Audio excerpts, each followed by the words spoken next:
आपको मालूम है इस देश में एक बड़ा शब्द, प्यारा शब्द इस्तेमाल किया जाता है, प्यार, मोहब्बत, इश्क और प्रेम।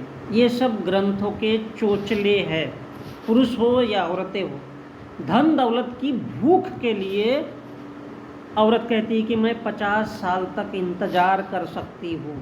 आपको जानकर हैरानी होगी कि राजपाट, धन दौलत, पैसा कौड़ी के लिए पति चुनना या पत्नी चुनना ये विदेशी लोगों का नियम है।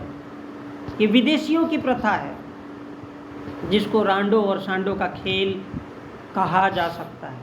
इस देश के मूल निवासी है ना, उनको ठगने के लिए ये लॉटरी, ये जुए, ये शरीर की भूख मिटाने के धंधे, ये कारोबार सब विदेशियों ने भारत में लाए। यानी उनकी स्त्रियों या पुरुषों को अगर पैसा चाहिए तो आपको इज्जत बढ़ानी पड़ेगी, हैसियत बढ़ानी पड़ेगी, जो 60 साल बाद मिट्टी में मिल जाती है। ना इंसान रहता है, ना ये शरीर रहता है, और ना उसकी धन दौलत रहती है। लड़ाइयाँ, राजपाट, धन दौलत हासिल करने की होती है। ये जो इश्क, प्रेम, मोहब्बत होता है ना, ये इन विदेशियों के चोचले हैं, धंधे हैं। क्यों? क्योंकि इनको तो पैसा चाहिए। लेकिन हमारे वंशजों ने, हमारे पूर्वजों ने इसका पूरी तरह से त्याग किया है। धन हो या दौलत हो, कभी कोई पद का लालच नहीं किया। जिंदगी जीने के लिए शिक्षा दो और 2 वक्त की रोटी ही काफ़ी है, ताकि 60 साल इस धरती पर जैसे पैदा हुए हैं ना, ऐसे सिर्फ हम लोग बिता सके, जी सके शांति से, सुकून से। और ये मैसेज हमारे देश के पूर्वजों ने दिया, चाहे वो अशोक हो या बुद्ध हो।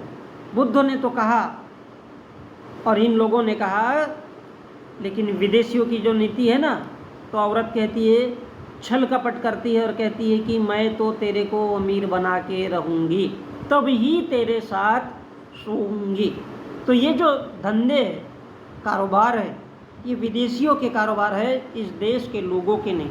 इनकी दौलत, राजपाट, पैसों पर नज़र टिकी थी, इसलिए अपनी स्त्रियों को इस देश के मूल निवासियों को